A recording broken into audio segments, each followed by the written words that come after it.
welcome to another part of the chapter from enzyme from biology, and it is enzyme. And in the previous video, if you haven't seen, you need to go back and check the structure of the enzyme, like what actually present in enzyme that carries out the reaction. Because here we are going to discuss how enzymes are going to carry out a certain reaction or what is their mode of action. So when we talk about enzyme, we have learned this that there is one very specific site on a very large molecule, a very small bit is present, which is called as active site. Now here, what will happen? The substrate bind to the enzyme and form an enzyme substrate complex. And how do they bind? We generally say that active site and substrate have a complementary structure. Now, what is meant by complementary? So, when we say there is hydrogen bonding, we in water, for example, so we say the hydrogen part binds with oxygen part. Now, this is complementary. The hydrogen cannot bind with hydrogen. Simple. Similarly, if we talk about the bonding part, because this is all because of bonding, why? When what is meant by specific shape? The type of, you can say, the atoms or the type of ions that are present at a certain size site that can induce the reaction, that can induce the bonding or further reaction.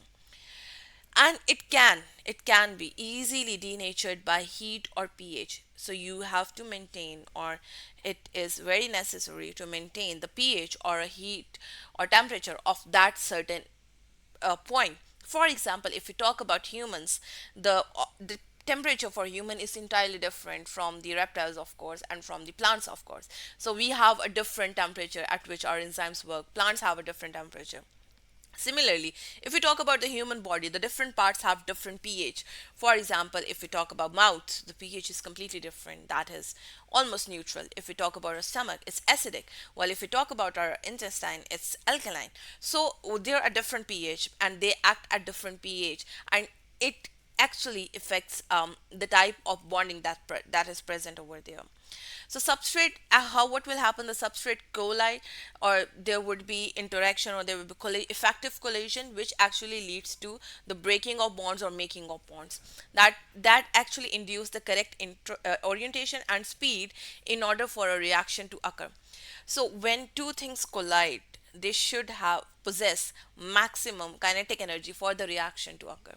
If the kinetic energy is slow, or if the collision is really slow, that won't be any more effective, so that no reaction will occur at that point. So here is a simple structure. What will happen? Now this green one is substrate. It binds with this active site. Now look at the shape. The shape is complementary. Now they will fix in and they will then convert into blue and yellow, which means they are breaking actually, because green is a combination of blue and yellow. So further on, the product is detached from the active site, and now the active site is free for the further reaction. So, if we look at the globular structure, now if we say this one is your active site, this substrate molecule, which one is this? It binds to the active site over this point due to some bonding or due to establishment of some bonding. And then the substrate further converts into product, and the product get detached from here. So, what about the tertiary structure? We have learned it in the previous video as well, that proteins are actually bind together, or you can say amino acids are actually joined together with one another with the help of peptide bonds, which and you must have learned this in the biological molecules as well. And the order of amino acid actually determines the shape of the enzyme, or determines the type of bond that can be made over there. If the order is altered, if the sequence gets mixed up or gets disturbed, then the reaction could not happen, because the shape changes, and therefore the active site will change. And if active site is not available, then reaction cannot occur. Simple.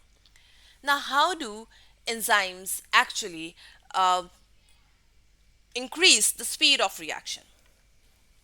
As we have discussed earlier, we learn about the effective collision.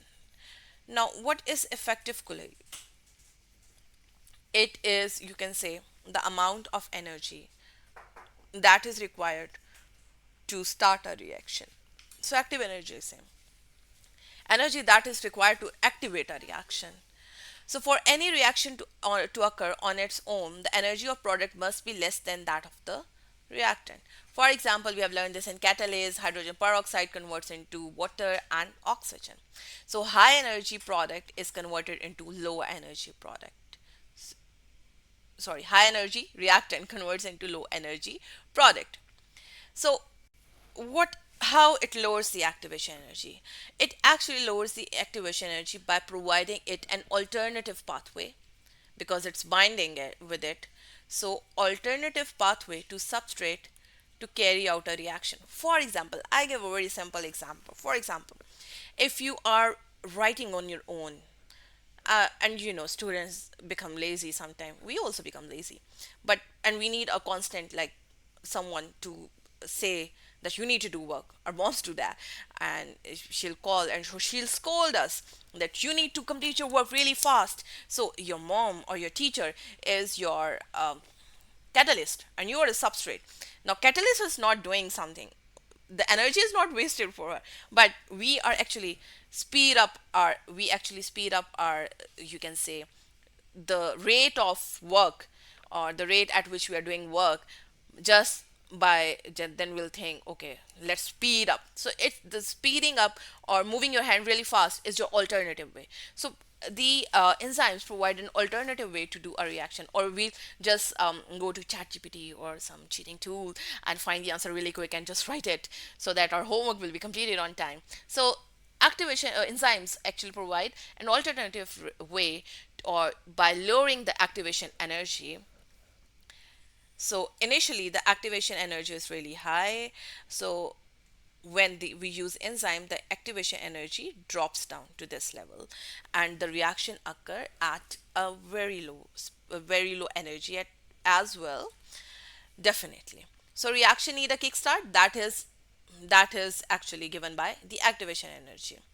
So these are the two type of reaction as we discussed. First one is the catabolic or anabolic. The first one is the anabolic, which is the synthesis one.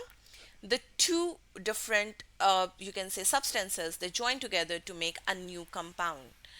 And in the catabolic one, which includes the cutting or breakdown, a single substance is broken down into two or more products. So here is the result. So this is the general difference between the anabolic reaction and the catabolic reaction. Now let's learn about how enzymes work. So when we talk about the two models, which are the lock and key model and the induced fit model, the most acceptable one is the induced fit model. Why it is, you can say, a most acceptable, the reason lies in the bonding, because we are going to learn this in detail in the later video. So what is lock and key model? It is very simple. For every You might have different rooms in your home, and you have a key for a different key for each room. So that is actually lock and key model, that for as we have a different key for every lock, so we have a different enzyme for every substrate. Even if we talk about the glucose would definitely have a different substrate. It's a carbohydrate. Sucrose has a different one. It's a disaccharide. Maltose is also a disaccharide. So both disaccharides would have a different one. So this is lock and key model. When the substrate changes, the enzyme changes. Simple. And this idea was given by Emil Fischer in 1890s, and it was acceptable over there because it actually happens that if they fit into each other, if they can easily bond, only then the reaction would occur. So both enzyme and substrates were rigid structure. The only fault that is actually present in this model is the rigid structure, which was actually corrected by induced fit model. So he believes that both enzymes and substrate were rigid structure that locked into each other very precisely, and the reaction happens. So this there is a little correction made in this video, in this model. So a rigid structure is not present. That idea is proposed by Koshland in 1958, and he says that enzyme can slightly change the shape. It's not a rigid structure. So we call this as conformational change. Mean there is a slight, you can say, a change in the position of the atoms, or you can say, the groups that are present on a certain amino acid. And now I'm not saying that a circle can fit in a triangular shape. No. So it can happen. A oval can fix into a circular shape. So it's like that.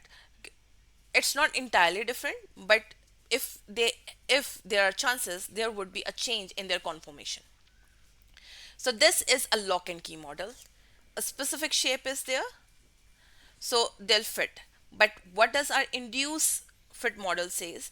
That this shape can be amended by a certain change in their conformation.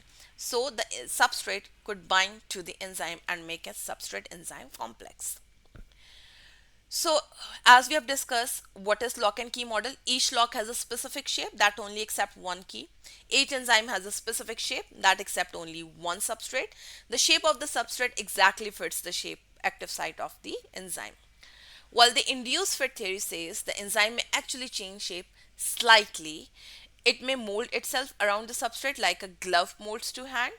As it alters its shape, it puts a strain on substrate and lowers its activation energy. So this is actually induced fit model. There is a slight change in the shape if we just look at this, and the reaction can occur. So this is all about how enzymes work. In the later videos, we are going to discuss what are the different factors which actually affect the rate of reaction in an enzyme. See you in the next video. Till then, goodbye.